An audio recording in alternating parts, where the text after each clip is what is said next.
Welcome to the Clipper Chronicles, your place you need to know for the news. I'm Riley. And I'm Lucas. Today is March 18th. Happy birthday to Tristan Galensky. Please stand for the pledge. I pledge allegiance to the flag of the United States of America and to the republic for which it stands, one nation, under God, indivisible, with liberty and justice for all. Mixed Positivity Project focuses on other people's mindset, identifying and appreciating the good in others. Ever notice that when you focus on the bad in other people, you start seeing the world as more negative? By identifying and appreciating the good in others, you'll begin to see things through a more positive lens. Sure, not everyone is perfect, and it's important to stay grounded in reality. But if you're always on the lookout for the negative, you'll always be on the defensive side. Why not give yourself the chance to see the good and maybe even change how you see the world? I'm here at the Sports Report. Running Club will meet today and Thursday this week. Today will mostly be outside and Thursday will be indoors. Spring sports will be starting in the week we return from spring break. In order to participate in either track, baseball, or softball, you must have a physical and emergency card on file. If you need either of these, please see Ms. Livernoise in the back office. Kennedy Track will begin practice on Monday, March 31st. Track is open to all students in grades 6th through 8th. A student's grade and behavior will determine his/her eligibility. Find a track flyer in the hallway and scan the QR code. Search Campus Track 2025 and fill out member info. Baseball tryouts will take place April 2nd through the 4th from 3:45 to 5:30. Meet in the KMS gym, but expect to go outside. Please dress for the weather. But baseball pants are required because players will be expected to slide. Please bring the following equipment with your bat, mitt, hat, cleats, and tennis shoes. Equipment can be stored in the boys' locker room cage. Before school, athletes can enter through the 8th grade doors, drop off their equipment in the locker room, and then go back out their assigned door for entry. Cage will be locked during the day. Athletes will not have access until after school. Players are expected to attend tryouts every day. Softball tryouts will be held April 1st to the 3rd from 3:45 to 5:30. Meet in the KMS gym, but expect to go outside. Please dress for weather. Practices will begin on Monday, April 7th, and will run from 3:45 to 5:30. Practices will be on Monday through Thursday. Practices on Monday and Wednesday will be held at Kite. Hi, I'm Lucas and here with the weather. Today will be partly sunny with highs in the low 60s. Tonight will be mostly clear with low in the mid-30s.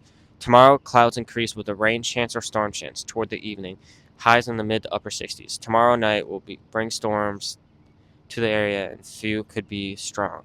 These temps will fall Thursday afternoon into the 40s. Hey Kennedy, are you missing a jacket or a water bottle or something else? Then make sure to check the lost and found located in the back of the cafeteria.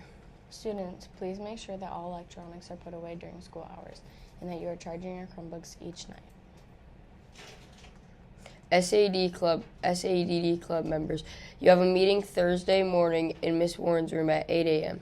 Attention NJSS members, please meet in the Media Center at 8 on Wednesday, March 19th to stuff the blessing bags. We need as many members to attend as possible. See you Wednesday. For any additional information about anything on the announcements, please see the TV screen in the front of the back office. Have a terrific Tuesday, Kennedy.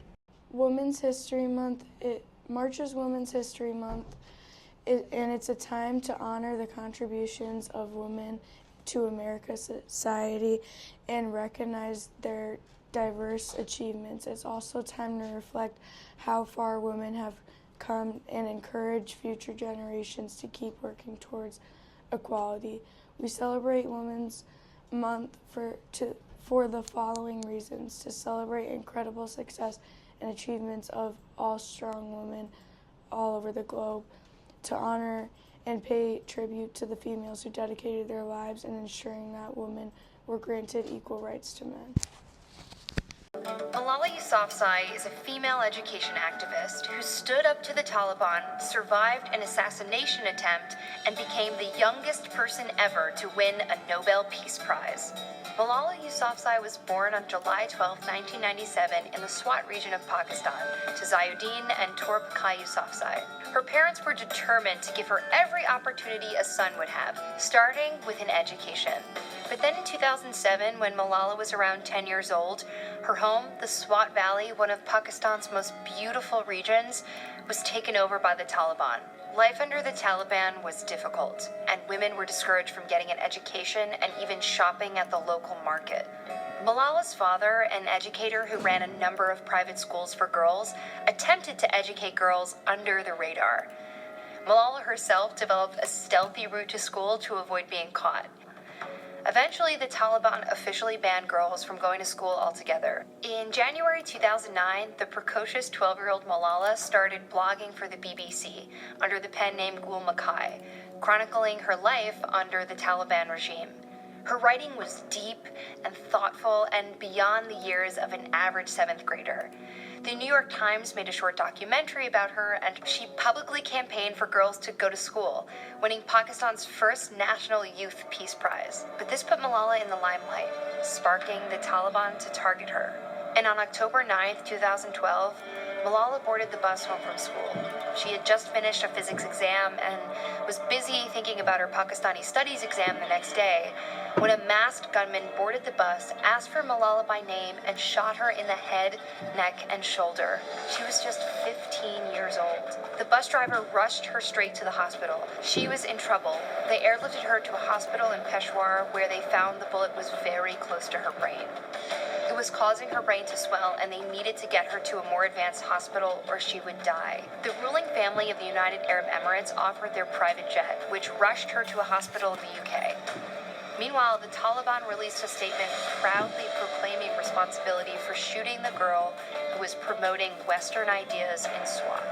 She arrived in the UK in critical condition and woke up a full week later. Her survival empowered her to continue her mission to expand education and promote peace. She started the Malala Charity Fund to help build schools. In 2013, she spoke at the UN. She went on to win the World Children's Prize, and in 2014, at 17, she won the Nobel Peace Prize. But even more impressive, after all she endured, Malala has never expressed anger or vengeance or any promotion of violence. Of her attacker, she says only that she believes he made a great mistake. His goal was to silence her, but after enduring the shooting, she had no more fear, and she certainly had a lot more to say.